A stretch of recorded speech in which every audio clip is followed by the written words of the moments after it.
Salve, salve galera! Começando o Resenha dos Crias, hoje estaremos recebendo Ângela Moraes, comentarista esportiva da ESPN Brasil, ex-jogadora de vôlei com passagens por grandes clubes no Brasil, na Itália, seleção brasileira.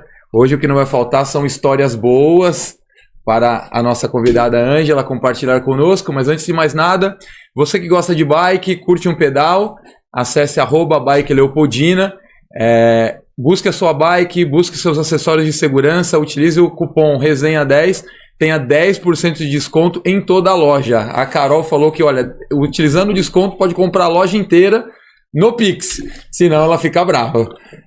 Se não for no Pix, também pagamentos no boleto, mas aí perde o descontinho, né? Não dá para ter tudo.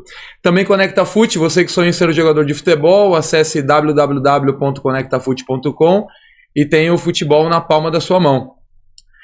Faça o seu cadastro, tem acesso a clubes de futebol, escolinhas, projetos sociais, agentes FIFA e CBF e também a profissionais que ajudarão você a alavancar sua carreira, beleza? Acesse @ConectaFoot e faça seu cadastro.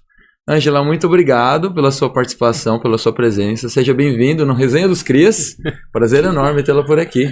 Obrigado, Thiago. Bom, o prazer foi meu, né, de receber o convite de vocês nesse momento agora, para falar de esporte, entre outras coisas, que eu acho que o atleta, ao longo da sua carreira, ele tem uma história muito que soma com aquele atleta que está começando e aquele atleta que de repente está no momento de transição de carreira, então isso é sempre bom a gente ficar trocando umas figurinhas. Total.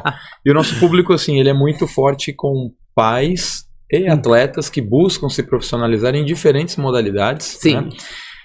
Eu comentei que no início era mais focado no futebol e a gente vem cada vez mais diversificando para outros esportes. Então vai ser muito interessante durante o nosso bate-papo voltar, retomar um pouquinho sobre a sua carreira, os desafios que você enfrentou, desde a parte de base até se profissionalizar. A parte mental também vai ser alguns assuntos que eu gostaria de abordar contigo. Mas a gente acabou de sair de umas Olimpíadas, então acho que dá um pouquinho daquela saudade ainda, né? Poucas semanas do final das Olimpíadas e você participando ativamente ali nos canais ESPN. Qual o seu balanço geral das Olimpíadas, né, para o Brasil? Como você viu o resultado do Brasil? E também a participação das mulheres, né, que foi extremamente expressiva nessas Olimpíadas. Nossa, e como? E como? Mas é que nem eu falo, o Brasil, é claro que a gente esperava um resultado melhor, tá, em relação à classificação de medalhas, até porque das Olimpíadas de Tóquio nós ficamos em 20º e agora a gente ficou, quer dizer, na 21º e depois a gente ficou em 20º. A gente não conseguiu uma boa classificação, haja vista que a gente tinha aquela expectativa, porque muitos dos esportes que a gente tinha como boxe, até mesmo a Raíssa, o vôlei, tá? Tanto de areia, tá, como de quadra, de ter um resultado mais relevante. E isso traria uma diferença ali em relação a essa classificação. De contrapartida, para mim foi assim, algo para outras modalidades que até então não eram tão vistas, acabar assim, aparecendo mais. Então, a gente estava falando, você acabou de falar agora sobre o protagonismo das mulheres que foi, né? As mulheres em 2016 começou a receber um investimento do COB, entendeu? Para realmente a gente trazer esse resultado diferenciado. E haja vista que a gente conseguiu os 3 ouros, veio, né, das mulheres. Mas o rugby é uma modalidade que até então, né, não é muito acompanhada, tal, mas estava ali entre as 4 modalidades de coletivo que foi do feminino. Então a gente tinha o rugby, nós tínhamos o handball, nós tínhamos o vôlei, tá, de quadra, e nós tínhamos o futebol. Sim. Então, de certa maneira, dessas 4 equipes, que são 4 equipes femininas, tá, o Brasil no vôlei ficou em 3º e a seleção de futebol pegou a prata. Então, né? E que tivemos uma boa apresentação dessas 2 outras modalidades, que foi o handball, que pegou uma chave muito difícil, né? Uma disputa bem acirrada contra a Espanha, que praticamente 12 anos que já não vencia, mas, poxa, A Gabi foi um monstro ali. Incrível, né? Eu falo assim, gente, ela foi realmente uma muralha da China ali, nas traves ali. E o rugby também, que é algo que a gente ainda não vê tanto, mas que tem um trabalho aí a ser desenvolvido. Então, eu acho que isso foi muito positivo. Também no masculino, a gente pode falar da marcha atlética. Sim. Que, infelizmente, eu gosto de usar essa frase, porque o Caio Bonfim, realmente, ele colocou um ponto muito, assim, a se pautar, Thiago. Porque a gente tem o futebol como paixão, religião. E os outros esportes, ele só passa a ser visto a partir de que você ganhe, tá? Então ele usou essa frase e ali você fala assim, poxa, será que não é importante a gente começar a revisar um pouquinho os outros esportes, principalmente num campeonato tão importante como as Olimpíadas, para que a gente possa estar melhor, entendeu? Na classificação de medalhas. Então, o meu parâmetro, de certa maneira, foi bem positivo em relação às mulheres pelo investimento, e de outra que outros esportes começaram a ser mais buscado. Tanto que hoje a gente tem uma fila enorme aí pro pessoal fazer ginástica, haja vista a performance da Rebeca Andrade. A gente já vinha um pouco com essa onda com a skate, né? Sim. Com a Raíssa desde as últimas Olimpíadas, agora a confirmação dela novamente ganhando medalhas, a Rebeca, a Tati, né, no surf, foram algumas conquistas bem emblemáticas. Sim, que foram importantíssimas. Porque, como eu pontuei aqui, houve um investimento. Então, a gente já vê que teve resultados. É claro que a gente consegue, com certeza, para a próxima, em Los Angeles, ter ainda resultados mais expressivos. Mas eu acho que a gente teria que ver num todo. É claro que as mulheres, que eu sempre falo, né? A mulher é importante para a sociedade, ela é importante também para o esporte. Mas eu acho que no todo o esporte precisa receber mais investimento, para que a gente possa sempre ter um resultado ainda melhor. Foi a primeira vez, né, que a delegação do Brasil teve um equilíbrio entre homens e mulheres, até ligeiramente um número de mulheres um pouquinho acima. É mais elevado que o masculino. De ponto de vista de investimentos, hoje é equitativo já entre homens e mulheres ou ainda existe um desequilíbrio ainda? Sempre, acho que, não vou dizer que sempre, tanto que por isso que o COB resolveu trazer esse investimento, porque os homens, geralmente, eles têm resultados mais relevantes, tá? Então, às vezes, há uma procura. Por isso que, vamos tentar, né, dar uma balanceada melhor em relação à questão de investimento. E, como eu pontuei, Thiago, eu acho que, assim, não dá para só ficar a gente só vai investir no feminino. Acho que tem que investir nos dois, entendeu? Trazer estrutura para tanto masculino como feminino. Nós realmente tivemos uma questão de igualitária em relação à participação tanto de homens e mulheres nas Olimpíadas. Nós tivemos o cálculo desses 277 atletas, a maioria era feminina, então a gente teve assim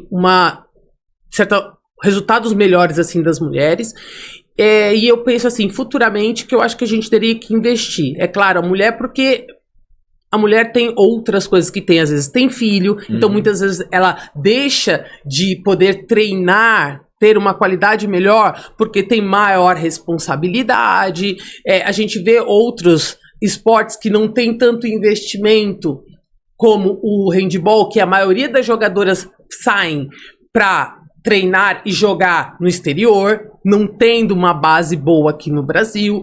Então a gente vê essas situações que traz uma certa dificuldade. Então, claro que investimento, a gente sempre vai falar de investimento, os projetos sociais hoje precisa de vamos dizer assim, um olhar diferenciado, porque hoje a gente tem alguns clubes que não tem tanta abertura para o militante. Então a gente precisa dos projetos sociais, a gente precisa desse investimento para os projetos sociais para trazer mais atletas, porque a gente tem bom material aí para ser desenvolvido. A gente teve a oportunidade, comentou do rugby, de receber a Marcele aqui, que é jogadora de rugby, esteve por lá, faltavam 2 dias para a convocação final e ela tinha feito parte do ciclo, estava naquela expectativa, e ela comentou bastante sobre as dificuldades de infraestrutura, né? A grande parte da seleção, na verdade, é do Rio de Janeiro, tiveram que vir para São Paulo, porque tem um pouquinho mais de estrutura o pessoal da canoagem também, que nós entrevistamos, que a Bahia é muito forte, o Nordeste de maneira geral na canoagem, mas eles compartilharam também a necessidade do Bolsa Esportes, né, para que eles pudessem participar, Bolsa Atleta para conseguir chegar nas Olimpíadas com o mínimo de estrutura ali para conseguir competir, né? Acho que essa mensagem é importante nesse sentido, né, de continuar.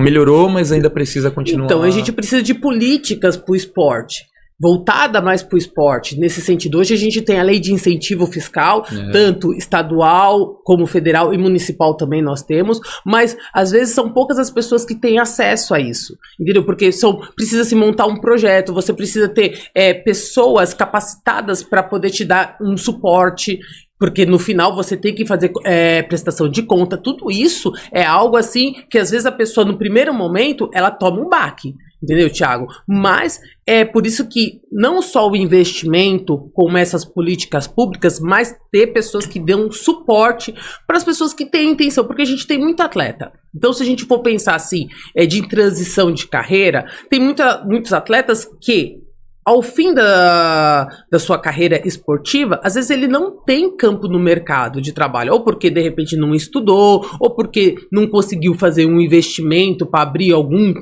negócio, né, na área. Então, esse atleta, ele é capacitado. Por quê? Porque ele, de repente, durante a vida dele, atlética, ele fez o quê? 10 anos, 15 anos, 20 anos. Isso é mais do que uma faculdade.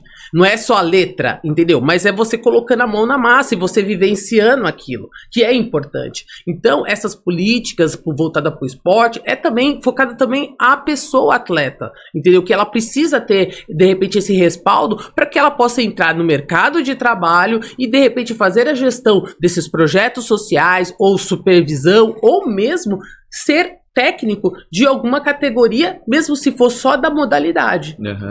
Legal, muito legal. E aí, falando um pouquinho sobre o vôlei masculino especificamente, eu sempre parto do princípio, né, que todos os brasileiros que não vão competir numa Olimpíada já é um grande vencedor por estar lá.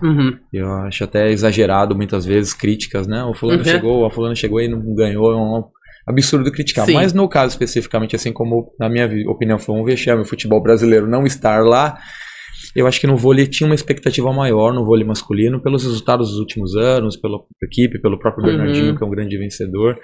Na sua visão, qual foi o balanço geral? Assim, ficou aquém o resultado do vôlei masculino? O que está faltando, né, para o Brasil voltar a recuperar o protagonismo? Depois de anos décadas, poderíamos dizer, muito boa, vem num período um pouco complicado de dividir resultados. Sim, é uma situação às vezes que acaba, né, a gente tem que saber pontuar algumas coisas. A expectativa foi muito aquém? Foi, mas já era se esperado, tá?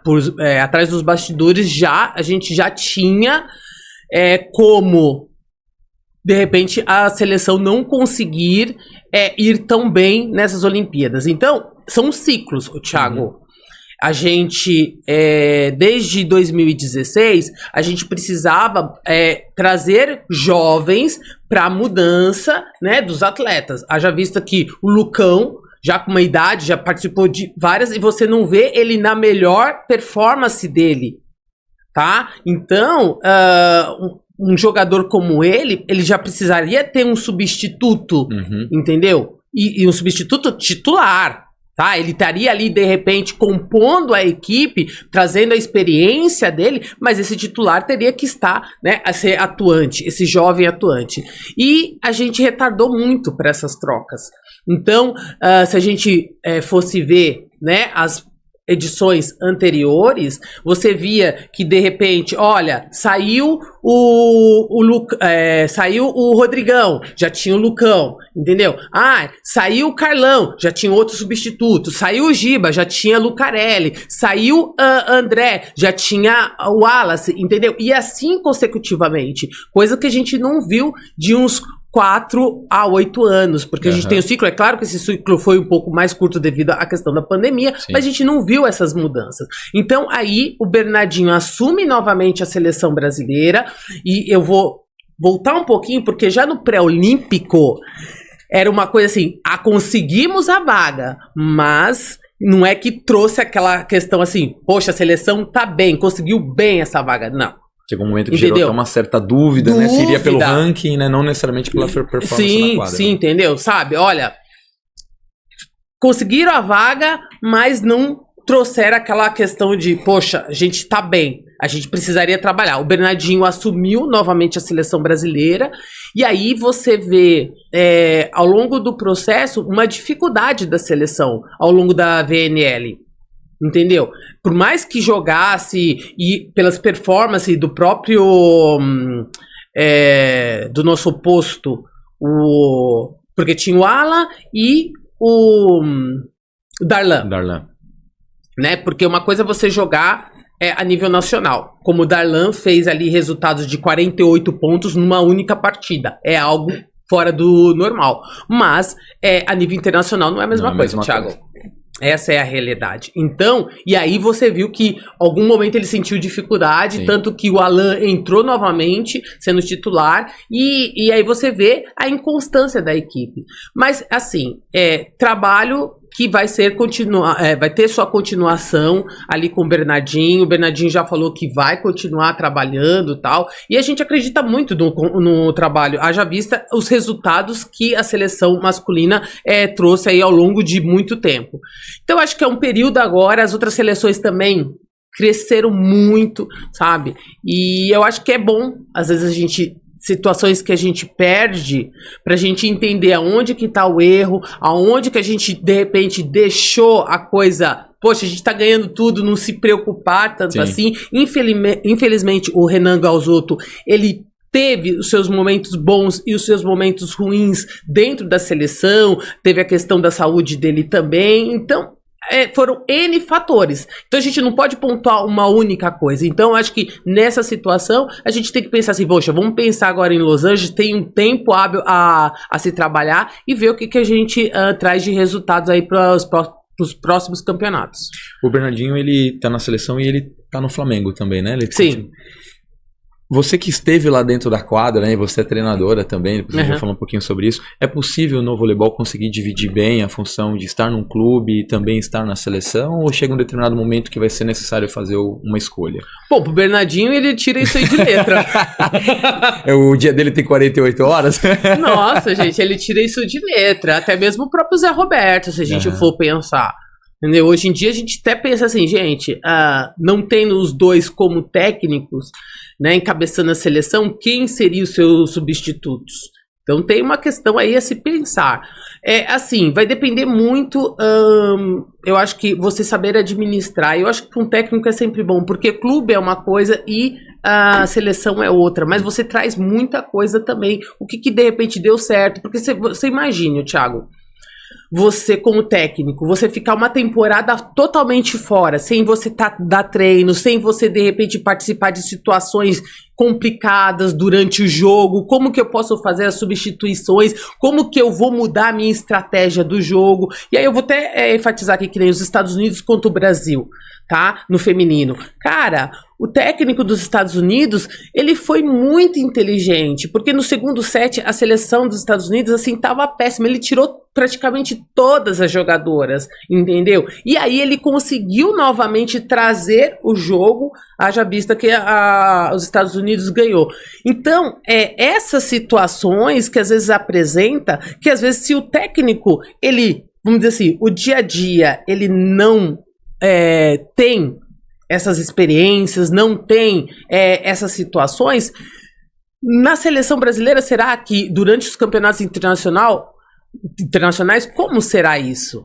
Como que vai ser o comportamento dele? Qual que é a estratégia que ele vai usar? Então eu acho que é importante estar no clube, estar desenvolvendo, mesmo que seja com modalidades diferentes do senso, assim, eu tô treinando no feminino, mas pego o masculino, eu acho que é importante.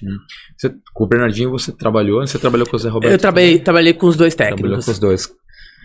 Muito bem, foi excelente, né? Duas grandes experiências. Conta um pouquinho pra gente, porque os dois são grandes vitoriosos, né, no voleibol. Como é trabalhar com o Bernardinho, como é trabalhar com o Zé Roberto, e existe uma diferença entre o estilo de trabalho dos dois, na gestão do grupo, como que você destacaria? Sim, que nem eu, quando eu treinei eu já tinha treinado com o Bernardinho pela questão da convocação da seleção brasileira. Eu fiz, a minha primeira convocação foi em 94, com o Bernardinho, então eu já conhecia o sistema de trabalho do Bernardinho. E aí, quando o Bernardinho ele assumiu em Curitiba, eu até recebi uma proposta para ir para Curitiba, mas eu já tava, tipo assim, a minha família é de São Paulo. Uhum. E é que nem eu falo, né? Outro dia eu peguei um Uber, a gente tava conversando, eu falei assim, você é de São Paulo? Você é de outro? Eu falei assim, não, de São Paulo mesmo. Vocês de São Paulo da Gema. Eu falei, nossa, até difícil hoje de encontrar, né? Paulistano. Eu falei assim, mas eu sou da Gema. E aí minha família aqui, e aí eu de certa maneira eu recusei esse primeiro convite e fui treinar com o Zé Roberto, porque o Zé Roberto ele tinha já um histórico de fazer atletas. Poxa, Maurício, Afofão, entre outras coisas. Então, uma das coisas também que pontuou foi essa questão do histórico do Zé Roberto. Já era campeão olímpico com o masculino e tal. E no momento que eu peguei o Zé estava saindo do masculino pro feminino. Então, naquele momento, assim, o Zé tava, vamos dizer assim, era algo novo para ele. Uhum. Entendeu? De treinamento, aquela coisa toda. E ao longo do tempo, assim, eu vi o Zé mudando muitas características dele. O Bernardinho, que já estava trabalhando com o feminino, porque ele trabalhou na Europa, tá? E aí ele veio pro Brasil, pegou a seleção e trabalhando sempre com o feminino, tinha uma outra maneira. Então, os dois são bem diferentes em relação à administração e à condução de cada equipe. Tal. O Bernardinho eu já tinha trabalhado, então para mim eu já conhecia melhor ele. O Zé Roberto eu treinei, joguei com ele e tal, a gente tinha uma boa equipe, mas ali a gente teve alguns escorregões, até nesse time tava também a Isabel, a nossa saudosa Isabel, sim, enfim, que também fez uma etapa e depois não continuou mais, e foi muito bom, né, porque você ganha experiência, você depois com o longo do tempo você aprende a trabalhar com cada estilo de técnico, e eu posso dizer assim, eu fui privilegiada em poder trabalhar com os dois técnicos, entre outros técnicos aí, eu posso até falar do Kaká Bizoc, que para mim também foi uma pessoa assim, muito importante para mim na minha carreira, e assim, eu acho que todo atleta, se ele puder trabalhar com os dois técnicos, eu acho que é sempre muito importante. É muito legal. E nessa renovação de técnicos, quem você destaca hoje, né, que está treinando hoje aqui no Brasil ou fora, que você acredita que poderia no futuro, né, assumir essas duas cadeiras tão complexas na seleção brasileira, tanto feminina quanto masculina? Então, olha, eu sempre comento muito sobre o Marcos Kiviek. Uhum. Ele pegou a República Dominicana e tem desenvolvido um trabalho, tanto que um trabalho muito relevante, porque antes, se a gente for pensar aí umas duas edições atrás de Olimpíadas, você não se ouvia falar sobre a República Dominicana. E hoje você vê um trabalho bem consolidado. Elas ficaram ali para ali nas quartas de final, quer dizer, oitavas de final, porque pegaram o Brasil, mas vieram muito bem, conseguiram a classificação em cima da China, né, no pré-olímpico. Então, a gente, de repente, poderia pontuar também o Marcos Kiviek. Outro que a gente poderia pontuar ali, que tá junto com o Zé Roberto trabalhando, ou o Paulo Coco, ou o Vagão, que já, vamos dizer assim, estão trabalhando juntos com o Zé Roberto, então já vamos dizer assim, entende o trabalho a ser executado, a dinâmica, as atletas. Então, precisaria ver o que se encaixaria, ou trazer algo novo, que nem o Marcos Kiviek. Por que não, né, que tenha assumido? Porque eu falo assim, uma coisa é você pegar um time e que você tem que desenvolver um trabalho, entendeu? Então você vai pegar muito mais experiência, você vai ter muito mais uma visão, entendeu? Porque você está construindo, entendeu? Às vezes do que uma pessoa que já está com um trabalho consolidado, né? Então a gente tem que ter esse parâmetro. No masculino, a gente tem visto aí vários técnicos, haja vista se a gente for ver o técnico do Renata, que veio muito bem, saiu de 8º, entendeu? Para disputar uma final. Até mesmo eu poderia falar do Felipe, tá? Do Sada Cruzeiro, que ele, como atleta, ele não conseguiu, né, chegar a uma seleção brasileira, mas sempre foi muito craque de bola. Então também pode ser aí, talvez, quem sabe o Bernardinho convoque para fazer parte da comissão técnica e ali ele tem um envolvimento melhor. Eu acho que isso também é válido. E voltando no assunto da representatividade das mulheres, né? Na parte de treinadores em si, existe hoje um trabalho sendo feito para que mulheres também consigam ser treinadoras, que a gente tenha mais representatividade feminina. Você que conhece tantas jogadoras, né? Também como o que falta para que a gente também veja mais mulheres treinando equipes. Então, se a gente for pensar, como eu pontuei aqui, houve um investimento, e não só nas atletas, mas para gestoras, técnicas, para justamente começarem a entrarem e atuarem como técnicas, não só de categoria de base, mas também adulta. Então, se a gente for ver, uma precursora disso foi a Fofão, que foi chamada para ser técnica do Sub-17, tal, e algumas técnicas que a gente tem visto aí no basquete, em outras modalidades, mas assim, ainda muito... assim, de uma maneira muito rasa. Eu acho que a gente precisaria de mais. Aí me perguntaram assim, Thiago, uma vez mais, vocês estariam, ou no caso, Ângela, você estaria disposta a assumir uma seleção? Eu acho que assim, se você não chamar, ou se não houver essa visão, você nunca vai saber. Né? Porque você tem erros e acertos, entendeu? Você precisa estar ali para ver se você vai se adaptar, que nem eu fui convidada para ser técnica da categoria Master do Sírio. É claro que até chegar aqui eu precisei percorrer ali uma capacitação, então eu sou técnica nível 3 da CBV. Entendeu? Então não foi uma coisa aleatória, tá? A gente vai construindo, entendeu? E pra mim tá sendo assim, o máximo. Apesar, a Ângela é master, mas eu uso tudo aquilo, toda a minha experiência, Thiago, que ao longo do tempo eu fui adquirindo com esses técnicos. Eu falo, outro dia, quando foi no curso lá da CBV, e que eu falo assim, são técnicos que foram os precursores do desenvolvimento do esporte do voleibol, tá? Ali tá o João Crisóstomos, tá o Duda, tá o Ari Rabelo. Esses técnicos foram que desenvolveu e atletas que se tornaram craques em de bola na mão desses técnicos. Então eu falo assim, poxa gente, é um privilégio poder fazer um curso e ter eles ali, porque eles tinham uma visão onde que naquele começo, poxa, o que a gente vai fazer? Como que a gente vai trabalhar isso? Como que a gente vai desenvolver a parte física? Então foi tudo ali uma construção logo no comecinho. E voltando justamente a essa questão do feminino, é aquela questão, poxa, por que não, né, colocar mulheres à frente, tá? Tanto no masculino ou no feminino, entendeu? E é uma aposta. E precisa disso. A gente nunca vai saber se vai dar certo ou não se não colocar, entendeu? E você também é um desafio, tanto da parte, né, das organizações, confederações, federações, como dos clubes também, como da outra parte que é nós como profissional. Então teve muitos atletas aí que até, né, tinham a sua formação acadêmica, educação física, aquela coisa toda, mas simplesmente deixaram de exercer porque não tinha abertura, entendeu? Então, nessa situação, a gente precisa que as instituições, no modo geral, elas mudem um pouco a visão e traga realmente a gente para o mercado de trabalho.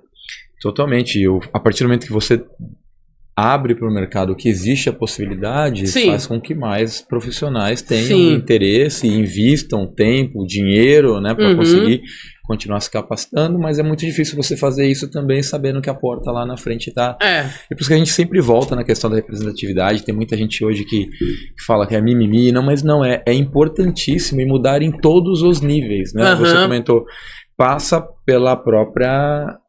tem que vir de cima, na verdade, para que essas mudanças aconteçam. E a única maneira é que lá em cima também tenham mais mulheres representando e tendo voz para conseguir trabalhar e mudar o conceito. Né? Porque na base tem. Então você vai ver muitas mulheres trabalhando na base, tá? Mas aí quando chega realmente nas categorias, que é a categoria adulta, profissional, ali reduz muito. Então, como que a gente vai saber se a gente vai atuar, como que vai ser esse desenvolvimento da mulher, se não tem abertura? A gente investe, ok, para gestão, ótimo, né? Supervisão, perfeito, mas técnica. Então é assim, a gente tem que romper barreira, tem que romper tabus. Agora, voltando um pouquinho na sua carreira, né? Você é paulista, você falou isso. Você começou no Banespa? Eu comecei no Banespa. No Banespa. E você é ali da região do Banespa, ali daquela região? Na realidade, Thiago, como que foi? A minha irmã é assim, ela é uma amante apaixonada pelo voleibol. Sempre foi. André, que foi percursora dentro da nossa família no esporte. A gente não tinha isso. E aí ela jogava na rua. Ao ponto que, como ela jogava, aí tinha aquele clube que chamava Adamos, na época, que era perto ali também do Ibirapuera, e uma amiga dela falou assim, Andréia, eu tenho uma técnica que ela chamava Acácia, que mora do lado da minha casa. Você não quer? Eu vou te mostrar ela é técnica do Banespa.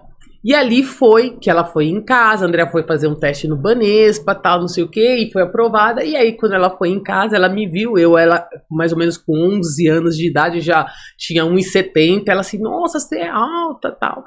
E aí eu falei assim, eu vou fazer sua carteirinha. Aí ela fez. Eu gostava, Thiago, e como eu gosto muito da dança, então eu fiz jazz quando era mais nova, então essa parte artística eu sempre gostei, né, mais. E ali eu comecei no Banespa, depois eu parei, voltei pra dança, aí depois eu voltei de novo, que foi a época do Pão de Açúcar. Já veio no Pão de Açúcar. Sim. E como foi esse início seu de carreira? Quais foram os principais desafios ali ainda na base até você se profissionalizar? Como você o superou e aí, em que etapa que você se profissionaliza? É no próprio Pão de Açúcar ou mais pra frente na sua carreira? Não, foi mais pra frente. Assim, o percurso que eu falo assim, foi desafiador. Por que eu falo isso, Thiago? Porque que nem... na época do Pão de Açúcar, quando eu fui pro Pão de Açúcar, e também minha irmã que acabou me levando pra lá, as atletas ali já sabiam jogar, enfim...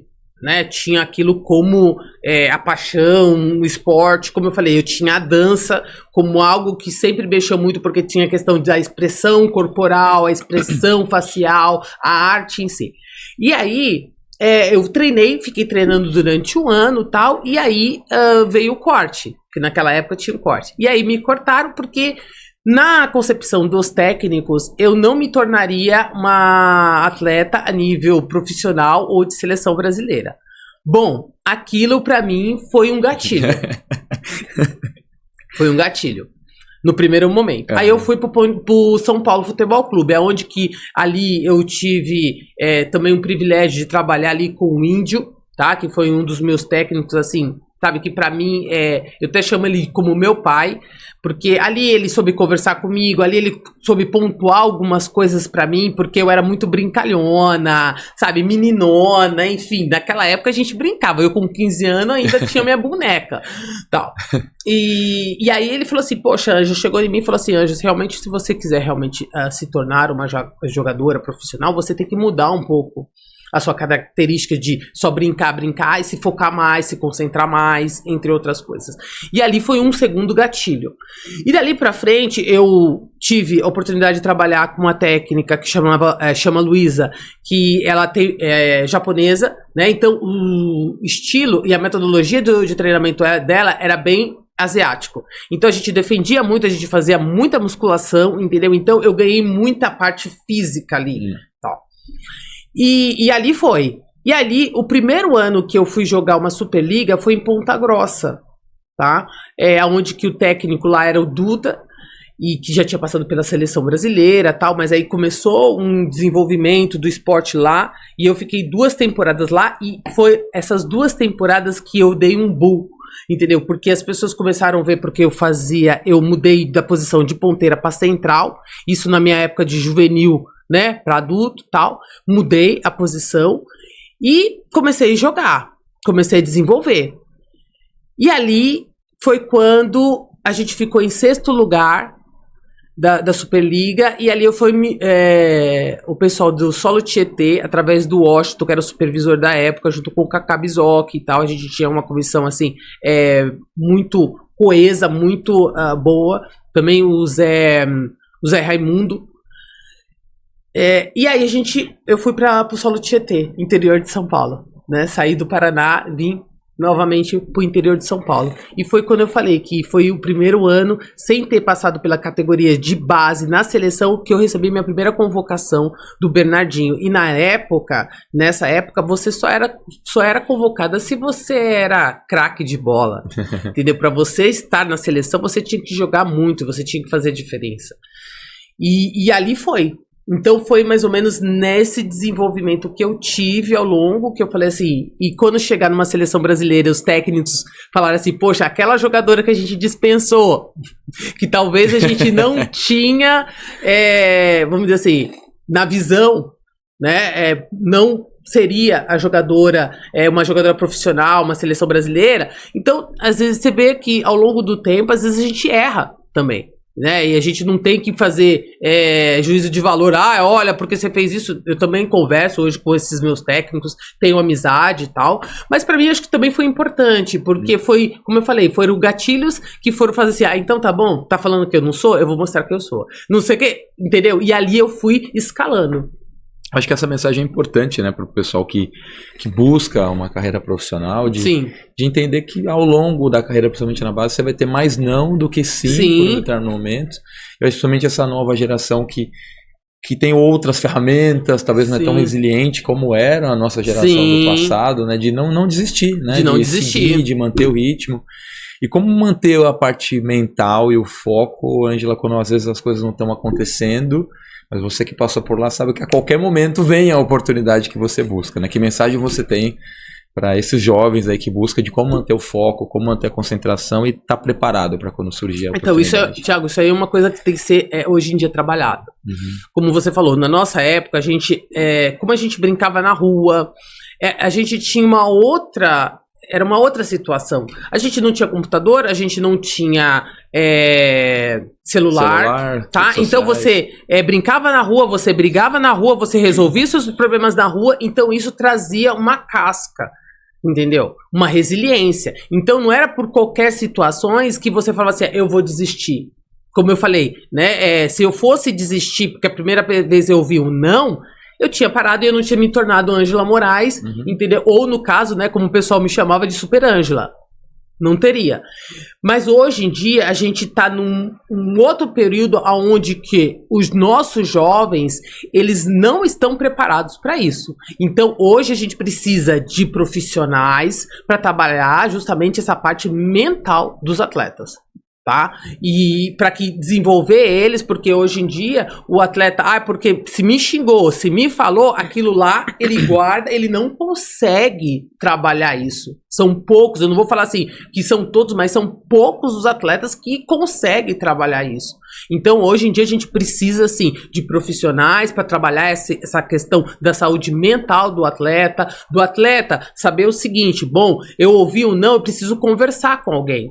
Até que ponto aquilo mexeu comigo? Até que ponto aquilo tá atrapalhando no meu desenvolvimento? Antigamente você não tinha, olha, aconteceu isso. Filha, você ia pra cima, você não queria nem saber, entendeu? Falou isso? Então tá bom. Eu falei assim, falou isso de mim? Então agora vocês vão entender. Eu vou mostrar pra vocês como que é a coisa. Então eu lembro que tinha um técnico que falava assim, não mexe com a Ângela, que foi um dos técnicos que me cortou. Aí ele falou assim, não mexe com a Ângela. Então no jogo ninguém podia mexer comigo, porque eu já tinha uma personalidade muito forte, tá? Agora, quando mexeu comigo, aí de repente saiu um gigante, né? Saiu a Super Ângela. Saiu um gigante ali de cima de mim e ninguém me parava. Entendeu? Então, tinha coisas que as pessoas entendiam. Então, você vê que é diferente. Entendeu? Então, hoje em dia, nem sempre, né, o atleta ele consegue reverter algumas situações que é apresentado, os desafios, entendeu? O não que ele encontra pela frente. Então, o que eu diria, e hoje em dia, para os atletas, a gente precisa trabalhar essa questão da saúde mental. Se a gente for pontuar, você vê, a própria Simone Biles, entendeu? Ela passou um momento que ela precisou sair totalmente fora e trabalhar, tá? Hoje, todos os esportes, principalmente os olímpicos, quando estão nesse período de treinamento, aquela coisa toda, ele tem um profissional justamente para trabalhar esse lado emocional dos atletas. Hoje em dia não tem como você não ter um profissional da área para poder estar dando suporte. Infelizmente a gente não tem isso em todas as categorias, ou muitas vezes no clube você não tem. Entendeu? Então, hoje em dia a gente precisa ter um olhar diferenciado para isso. Na época que você jogava, já existia algum tipo de acompanhamento mental? Ou era... Não. Nós já discutimos aqui com homens que, inclusive, na época assim, existia um preconceito muito grande, na verdade. Sim. Pelo menos no masculino, de maneira geral. Não, imagina, não quero ajuda, não preciso. Sim.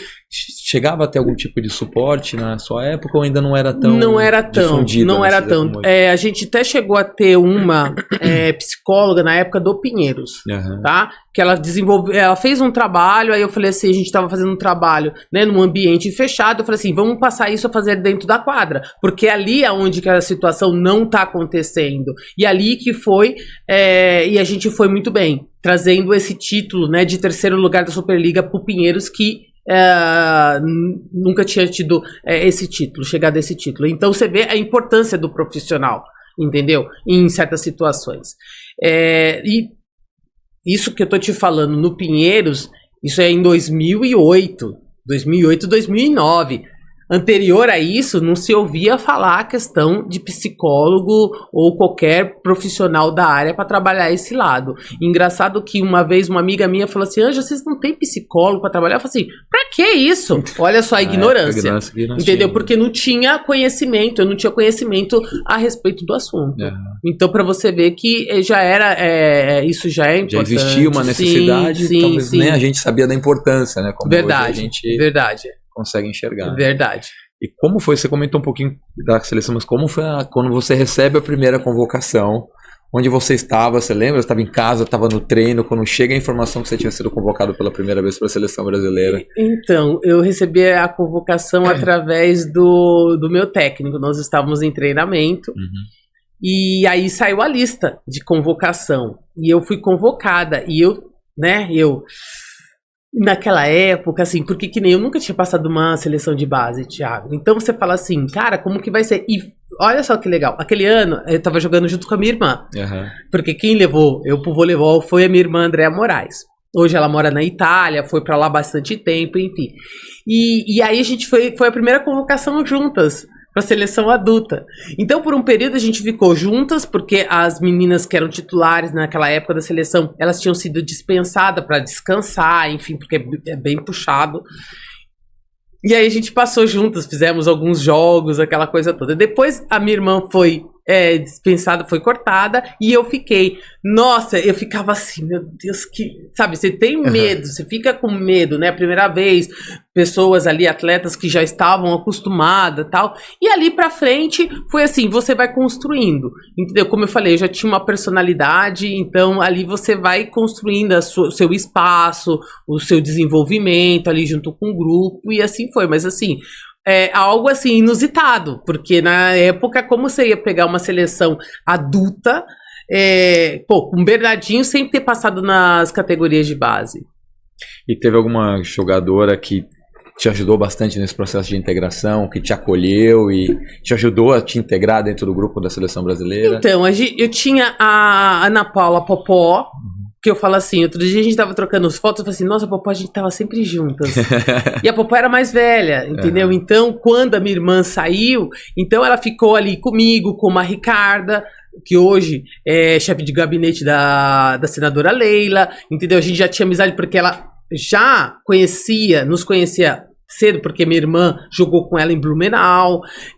Tinha a Fofão também, que era nova, mas sempre a gente se encontrava nos jogos que a gente jogava. Então tinha o pessoal ali que sempre acolhia muito. Ana Flávia era uma delas, na época. A Ana Flávia sempre foi uma mãezona.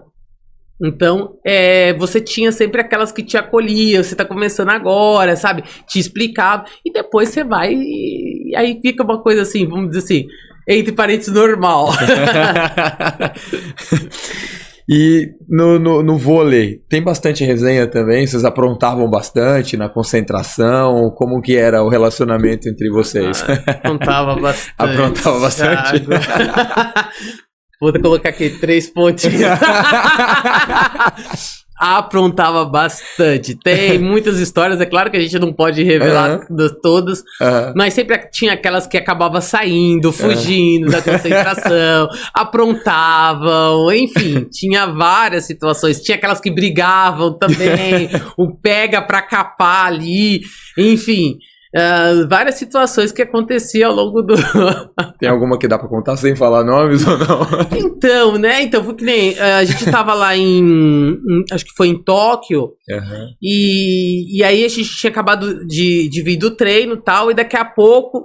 a gente tá saindo do ônibus. Daqui a pouco, você olha assim pra trás, duas se pegando. Se pegando. Até na época, o técnico teve que entrar pra poder tirar a situação.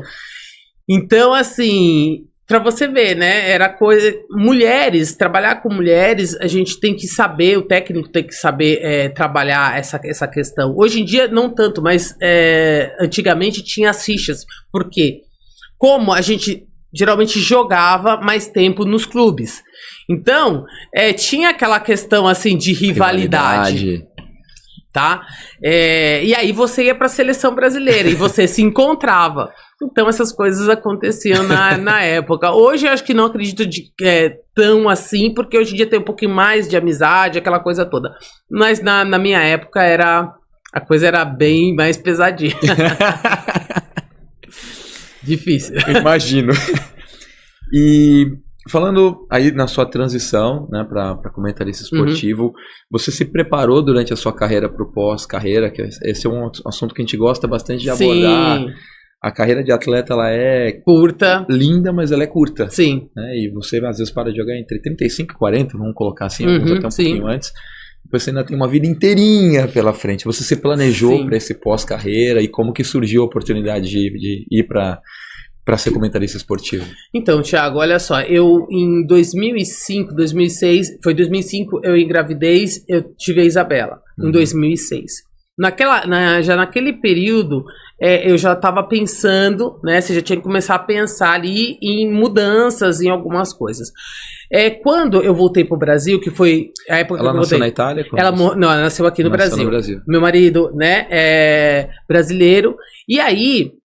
eu peguei e fui lá para a Itália, voltei, tal. E aí, pensando nisso, eu comecei a conversar com o Ricardo, porque ele trabalhava numa outra área, junto com o pai que já fazia tempo, né, que trabalhavam em outra área. Eu falei, pô, por que não entrar no esporte? Já que eu tenho bastante pessoas que conheço, e naquela época, lá na Itália, a gente já tinha acesso a alguns tipos de produtos, entre outras coisas, que aqui no Brasil não tinha. Uma delas era o kinésio, tá?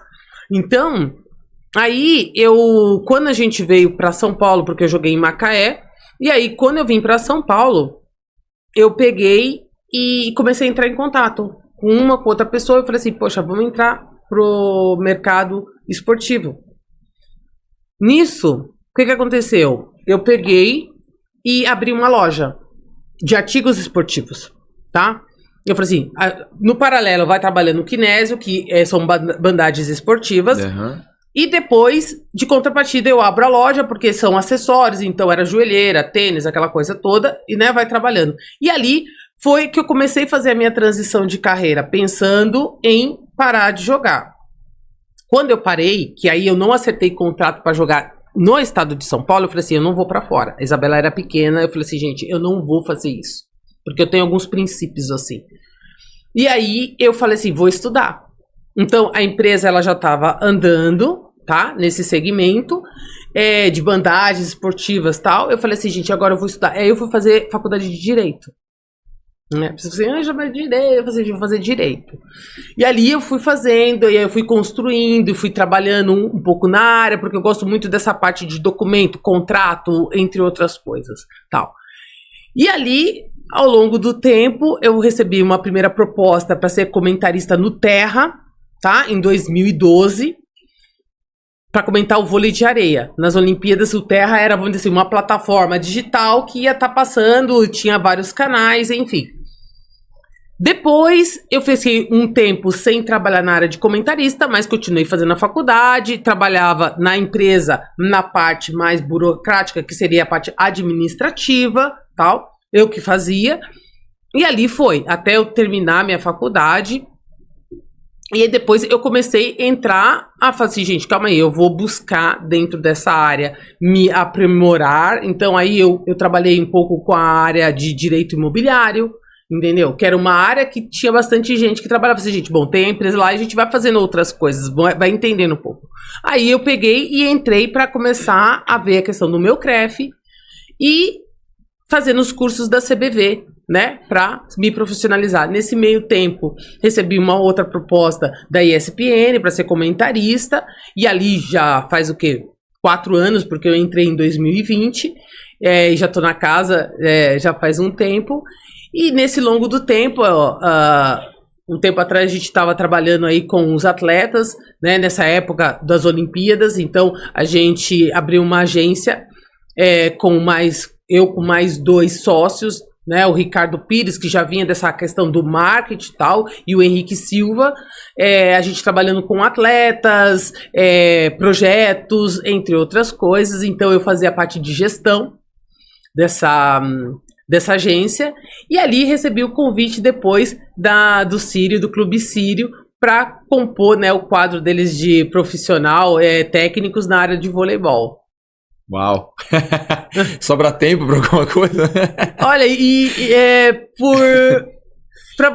pra mim te dizer, realmente sobra, entendeu? Porque como eu tenho uma agenda, né? No Sírio eu dou treino de terça e quinta-feira. É claro que às vezes tem jogos que são em outros horários, mas não tem problema. Gestão, a parte administrativa, eu mexo na agência ou o que eu estiver fazendo na parte da manhã. Então isso para mim não tem problema. E quando tem os eventos junto à ESPN, entendeu? Eu já marco na minha agenda, bom, esse período eu vou estar fora, então eu consigo ajustar a minha agenda com os outros 2 áreas que eu atuo também. Então, para mim é bem tranquilo. E é bom porque, de certa maneira, eu acabo passeando, assim, em vários setores dentro do esporte e que tem uma coisa conecta com a outra. Bom, eu sou comentarista esportivo, eu tô no meio do esporte, eu tô, de repente, fazendo a gestão de atletas dentro de uma agência ou dentro da Associação Esporte Cidadão, que a gente tá trabalhando para a questão dos projetos sociais. Então, eu tô andando dentro do esporte. Como técnica, eu desenvolvo essa parte de metodologia, daquilo que eu aprendi ao longo do tempo, entendeu? Dentro com as meninas, e as meninas amam. Sabe? Isso é legal, porque você fala assim, poxa, o trabalho desenvolvido tá... o trabalho que está sendo dado está sendo desenvolvido e eu já estou tendo resposta disso. De contrapartida, eu também dou aula particular. Eu tenho a minha atleta e você fala assim, poxa, que legal. A gente vai trabalhando individualmente e você também vê resultado. Então, isso é muito gratificante, que ao longo do tempo você fala assim, poxa, eu consegui absorver tudo que, de certa maneira, me passou pela minha trajetória. Eu sempre falo assim, né, que o Bernardinho, na época da seleção, ele não estava treinando só para você ser ou performar como atleta, mas para que você se preparasse para você estar no mercado de trabalho, porque ali quando você tem uma disciplina, você tem um foco, você sabe planejar, isso você vai levar para sua vida profissional fora ali das 4 linhas, entendeu? Então isso é importante pro atleta. O atleta, ele não pode ter uma visão única exclusivamente ali, jogo, tal. Se ele conseguir ter essa visão, entendeu? A nível macro, nossa, ele consegue, fora das quadras, desenvolver, trabalhar em qualquer área, e isso é importante. Infelizmente, Thiago, é claro, eu tenho que pontuar isso aqui também. Claro. No Brasil, Ao contrário dos Estados Unidos, que muitas empresas, depois que o atleta ele termina, ele vai buscar esse atleta, por quê? Porque por tudo que ele passou, ele tem uma experiência que às vezes o colaborador ali nunca passou, de resiliência, entendeu? De situações de se machucar e você falar assim, poxa, eu tenho que me recuperar para voltar de novo, a questão de resultado, de performar aquela coisa toda. E a pressão o tempo inteiro. Então ele vai pegar esse atleta porque ele fala assim, gente, aqui dentro da minha empresa, se eu capacitar, ele vai embora, entendeu? Infelizmente aqui no Brasil a gente não tem isso. E que seria muito viável, seria um meio de você trazer esse atleta para o meio pro mercado de trabalho por essa construção que foi feita ao longo do tempo. Muito bom, excelente. Você comentou a questão da maternidade, os clubes tinham na época, ou possuem atualmente, algum tipo de estrutura para ajudar um atleta ou alguém da comissão técnica, né? Porque tem a questão da amamentação, e não deveria ser, mas é uma realidade que as mulheres acabam absorvendo grande parte, para falar quase a carga total dos filhos pequenos. Os clubes se preparam de alguma maneira para isso, para dar algum tipo de suporte ou não? Bom, Thiago, são duas situações. Bom, na minha época não tinha nenhuma, tá? Eu já vou assim, não tinha nem uma regulamentação ou uma lei para isso. É claro que você tinha lei, você sabe que a lei trabalhista, você tem a mulher, tem os seus direitos, aquela coisa toda. Mas na época a gente, muitos clubes, às vezes você não tinha carteira assinada, entendeu? Porque aí depois que regularizou, alguns só tinham um contrato, né, de direito de imagem. Então, tanto se a gente for ver, a própria Tandara entrou com uma ação, entendeu? Contra o time para ter os direitos dela, alcançar os direitos dela. Então, aí ao longo do tempo, isso foi feito, foi sendo, foi trazendo uma regulamentação para o voleibol também. Então você vê que nem lá em Saquarema, as meninas quando vão para lá levam as filhas. Entendeu? Então, mudou um pouco a visão, porque a atleta, ela não pode estar só condicionada ao teu corpo estar bem, sempre, 24/24, entendeu? A mulher tem direito a ter uma gestação, a mulher tem direito a falar assim, poxa, olha, nesse período eu vou estar e ter uma remuneração. Então, isso foi, hoje em dia, se mudou um pouco, mas sempre tem aquela questão que às vezes você acaba batendo com algumas situações que a atleta mesmo fala assim, poxa, eu não posso me engravidar, se eu engravidar, eu de repente não vou ter recursos para isso. E hoje a gente tem o Conselho dos Atletas, enfim, que também dá um suporte melhor, que antigamente isso era pouco viável. Existe uma evolução, mas ainda aquém do que é necessário. Eu acho que ainda é uma coisa a cada vez se melhorar mais, entendeu? A gente, vamos dizer, deu um pontapé inicial de regulamentar algumas coisas, mas é claro que como a situação às vezes vão mudando, eu acho que isso aí tem a tendência a aprimorar cada vez mais. Você comentou a parte de gestão de carreira no voleibol. Hoje existem empresas que fazem esse trabalho de gestão de carreira, tanto revisando a parte contratual, buscando oportunidades para os atletas, acompanhamento da carreira. E desculpa fazer o paralelo com o futebol, mas no futebol é muito comum e cresceu desde os anos 2000. No voleibol já é bem difundido, uma carreira super presente também na gestão da carreira dos atletas? Para algumas. Para algumas agências, eu vou colocar assim esse termo, eles trabalham nessa questão aí de poder fazer uma gestão melhor da carreira desses atletas. Nem todas são assim. Entendeu? Ao contrário do futebol. O futebol ele já tem uma coisa assim mais fundamentada, entendeu? Já mais alicerçada. Já no voleibol não é tanto. Tá? Porque tanto se a gente for ver, tem muitas jogadoras aí que não tem nenhum respaldo. Eu ganhei dinheiro, não sei o que, mas não tinha um gestor. E se a gente for ver, Thiago, muitas dessas atletas, muitas vezes não tem base familiar, entendeu? De alguém que saiba fazer um planejamento, porque isso é uma questão de planejamento, entendeu? Então, de médio a longo prazo, eu tenho que ter um planejamento de entradas, de repente de aquisições, de repente de investimento. Então, são poucos atletas que têm isso. Entendeu? E agências que te dão esse suporte. E muitas vezes essa agência, ela acaba tendo um custo também, porque ela tem o trabalho. Entendeu? E às vezes o atleta, ele não tem. E que seria de suma importância o atleta. Mas até aí você fazer com que ele entenda, olha, é importante para você. Então são poucos atletas que têm, às vezes, esse acesso, tá? Falar assim, o número exato, as agências, não sei o que, não tem esse parâmetro, mas eu tenho algumas que sim, fazem a gestão desse atleta, acompanham o atleta, e tipo assim, tem um trabalho que são as grandes agências, entendeu? Então, vamos dizer assim, um atleta de médio a baixo porte, às vezes ele não vai estar nessa agência, porque talvez ele não tenha uma demanda muito grande de procura, e aí o agente fala assim, poxa, às vezes não vai acabar trazendo para a agência, mas outros sim. Acabam tendo. E você, então, jogadora, comentarista, mãe, hoje a sua filha joga voleibol? Joga vôlei de areia. Joga vôlei de areia. O que é mais difícil? Entrar numa partida da seleção brasileira, ser treinadora ou acompanhar o jogo da filha? Tá sendo acompanhar o jogo da filha. Agora vai estar sendo acompanhar o jogo da filha. Porque a Isabela tem feito, né, várias etapas e tá super bem, assim, foram 3 etapas estaduais e elas foram campeãs nas 3 etapas que tiveram aqui, que foram paulista, e viajando aí, Brasília, Uberlândia, entre outros estados, Fortaleza, isso é muito legal, porque que nem eu, de certa maneira, por isso que eu falo assim, você tem uma visão e você tem uma experiência e você tem que entender que às vezes tem momentos que passam, então você tem que aproveitar. Isabela jogava vôlei de quadra, e aí eu vendo, né, hoje em dia jogadoras, hoje em dia uma jogadora que tem 1,80, ela é baixa do mercado, entendeu? Que nem eu falo, a Gabizinha, vamos dizer assim, talvez uma última safra e chegando nessa posição que hoje em dia ela tá. Porque hoje em dia a Gabizinha é uma gigante dentro do esporte do voleibol.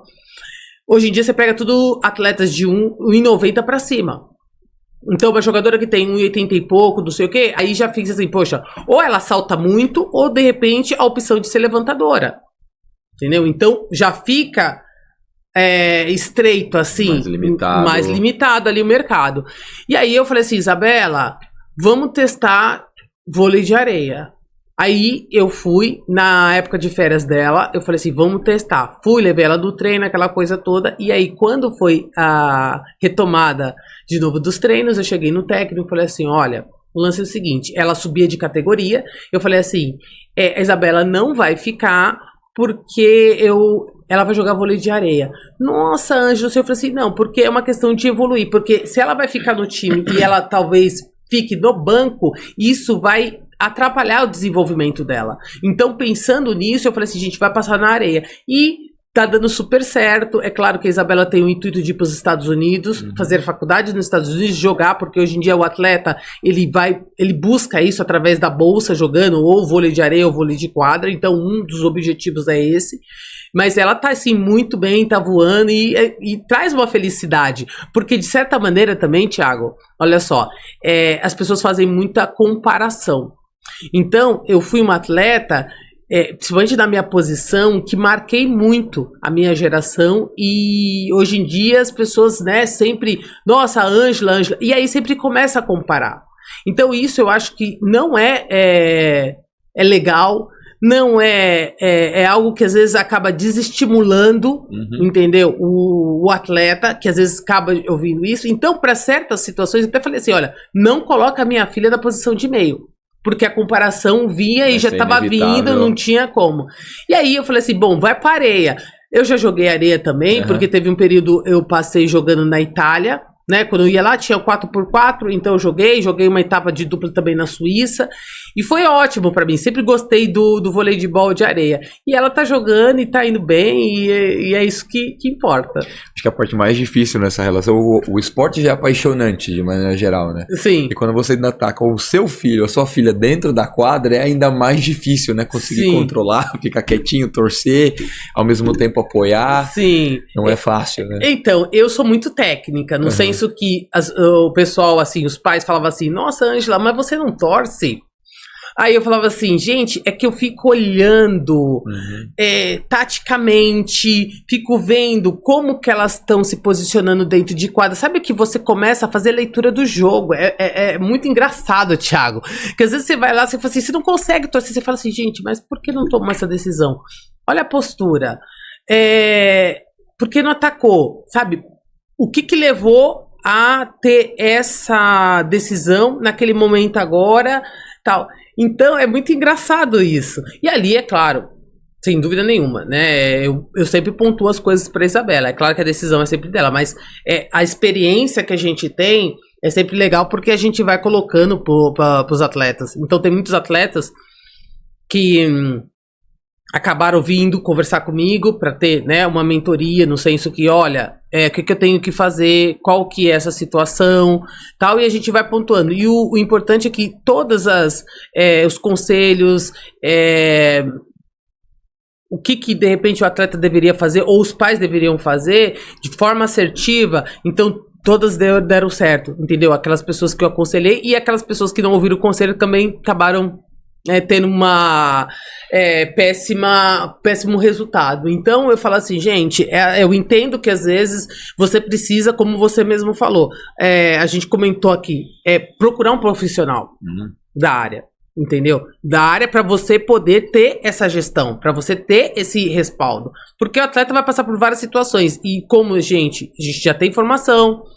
Eu gosto de uma área também muito da psicologia, então é algo que eu também aí pretendo trabalhar também, mas porque realmente precisa, até para que você possa orientar cada vez mais as pessoas que te procuram, entendeu? Dar uma assessoria, entre outras coisas.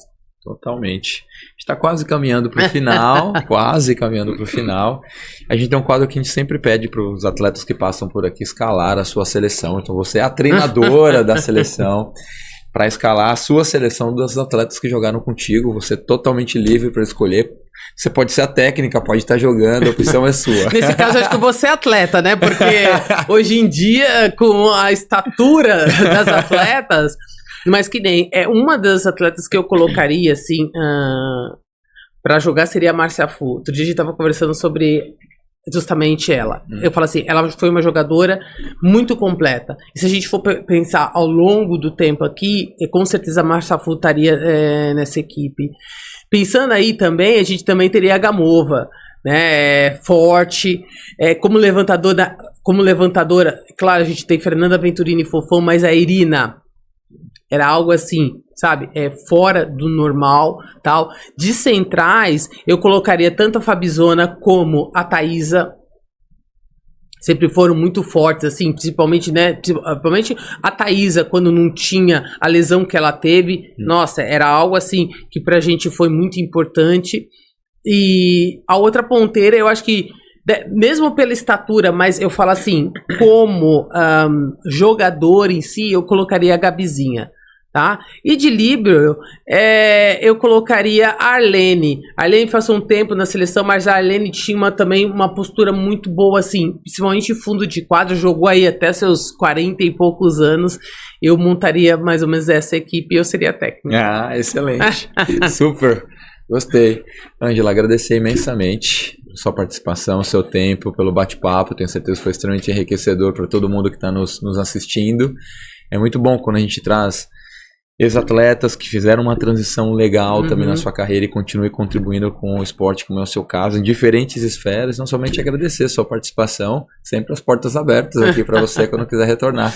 Eu que agradeço, né, esse convite, que eu acho que é sempre importante, como você falou, Thiago, é sempre bom a gente bater papo, conversar com pessoas, trocar figurinha, que nem antes de começar aqui o programa, a gente estava já trocando figurinhas, trazendo essa experiência que a gente ao longo da nossa carreira trouxe, poder aconselhar os novos atletas. A gente tem aí mais um ciclo olímpico daqui 4 anos novamente, e tudo que a gente pode dentro da área de atuação, como eu falei, a gente está trabalhando com os projetos.